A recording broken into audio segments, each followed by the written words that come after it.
Manchester City, you have allowed enemies to get us. Man City 2, Nottingham Forest 2. If I told you this was the scoreline I was expecting before the game, then I'll be lying. I never expected a result like this.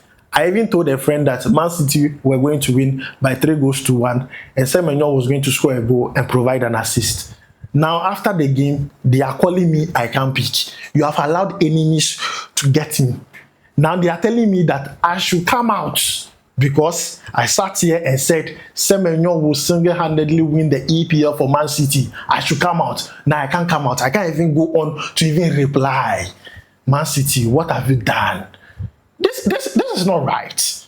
Man City 2, Nottingham Forest 2. Look, it is safe to say that Arsenal, after their win today over Brighton and Hove Albion by 1-0, are in pole position when it comes to winning the English Premier League. If you take a look at the EPL table, it explains a lot to you. Arsenal sits on top, having played 30 games with 67 points. Man City comes second, having played 29 games with 60 points. Point difference is 7.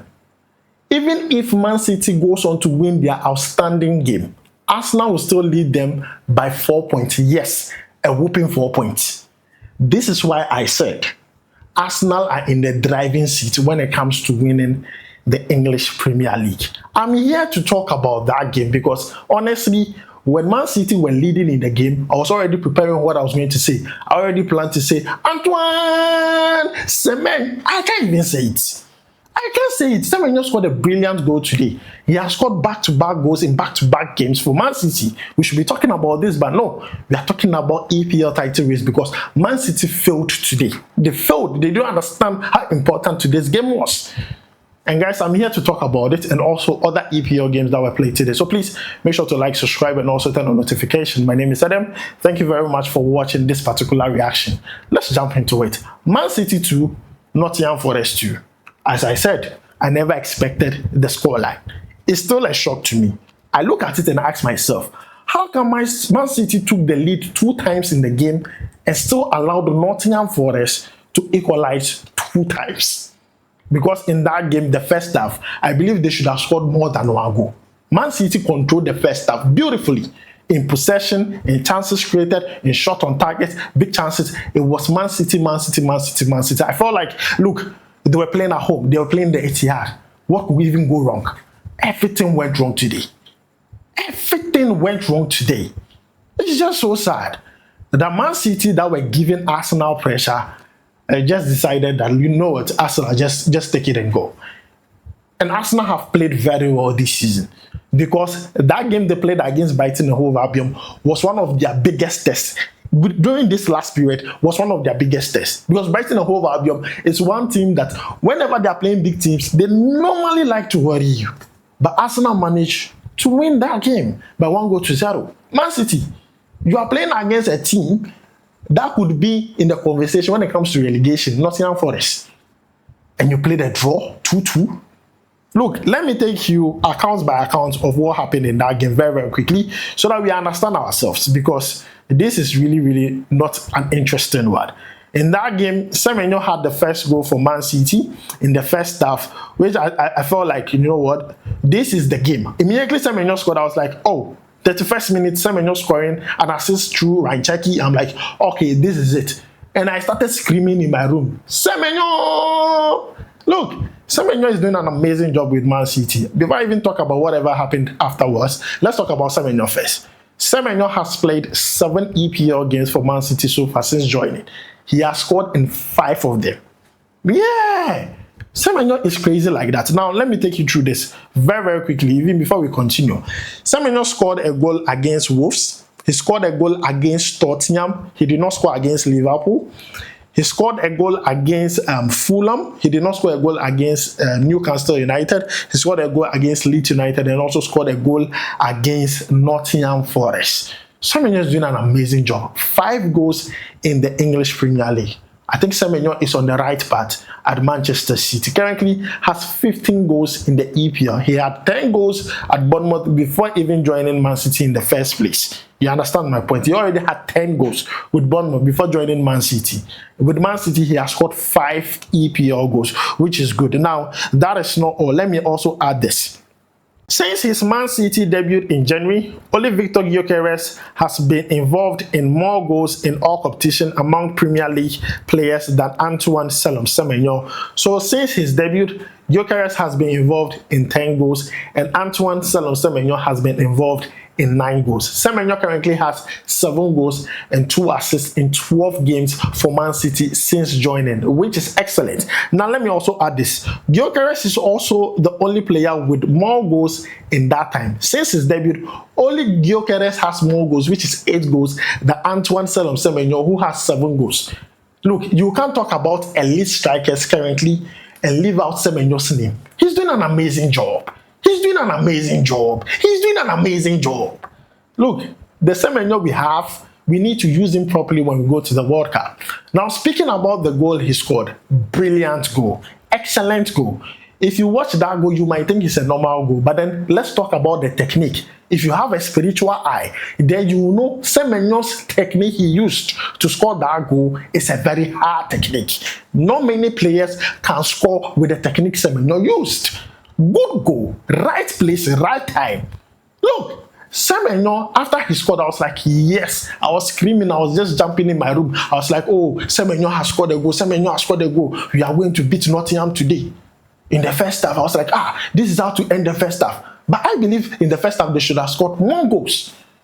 The second half started, and then very quickly, Nottingham Forest, they equalized. And I was like, look, what is happening? Morgan Gibbs White equalized for them. And I was asking myself, what is really happening here?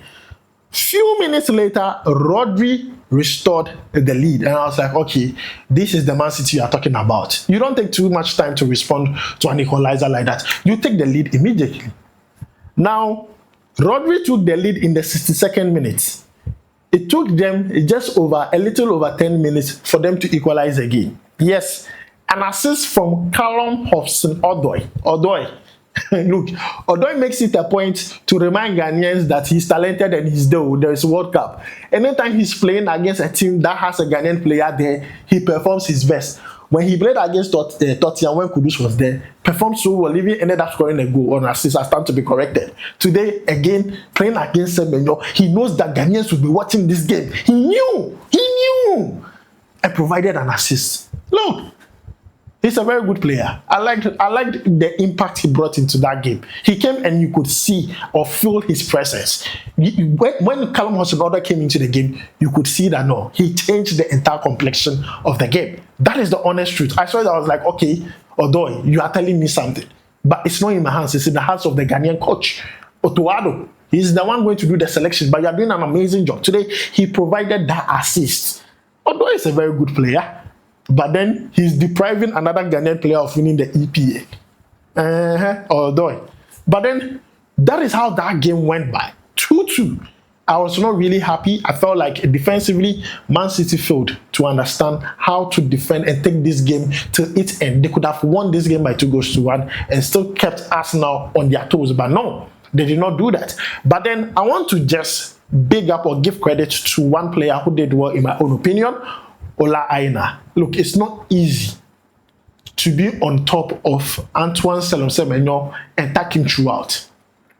It's not easy to do that. Not many players do that and win duels against Semenyo. But Ola Aina pretty much did well. In fact, one of the goals that was scored by Nottingham Forest, he was the one that went in for the tackle, took the ball, and it went off. You understand? I think Ola Aina performed very well in this game. Really did an excellent job on Antoine Semenyo. All these boys did excellent job, but I'm just disappointed in Man City a bit because right now it's very difficult. People are calling me, I can't pick. Very difficult. Now, let's move away from that game and then talk about other EPL games that were played in there today. The other EPL games that were played today. Aston Villa were whipped by Chelsea by 4-1. Am I surprised? No, I'm not. If Wolves can beat Aston Villa, why can't Chelsea do the same? I'm not surprised. I saw this coming. It's not even surprising to me. I saw this coming. Arsenal beating Brighton and Hove Albion. I mean, we all know and expected a scoreline like this, you understand? So it is not news to us. West Ham beating Fulham. I'm shocked because Fulham were doing very well quite of late. In their last 2 games, they did pretty much well. For West Ham, a team to beat, Fulham is kind of surprising, but then it takes them out of the relegation zone, you understand? But it is all good. Let's see how West Ham are going to fare in the rest of the games, because they are not totally out when it comes to, the relegation zone. They are just up there, you understand? They are just up there. Nottingham Forest and also West Ham share the same points. When it comes to who goes to the relegation zone, they are 28 points. You understand? So let's see how it goes. It's just point difference that separates them. Man City 2-2, I've already explained that. The shocking one is Newcastle and Manchester United. Newcastle with 10 men were able to beat Manchester United. Would you believe it? The red card came before all the goals. So after the red card, Newcastle took the lead. Manchester United equalized. Second half, Newcastle took the lead again. Manchester United, it's like their luck have run out. United, the truth of the matter is their luck have run out. This is the most surprising one. If you think Man City 2-2 is surprising, Manchester United losing today is the most surprising one against Newcastle. Very surprising. A team that has been handicapped, a team that had a red card, you can't beat them. This is surprising indeed. But then guys, this is my reaction towards all the games that were played today. Let me know your thoughts concerning it, because look, it is not over. Yes, it is not over. Currently, 7-point difference between Arsenal and Man City. If Man City win their outstanding games, the point difference will reduce to 4. But then let's see what can happen. Football is very unpredictable. But then guys, I'm going to end it here. My name is Eda. I'll make sure to see you in the next one. Charlie, we go vibe.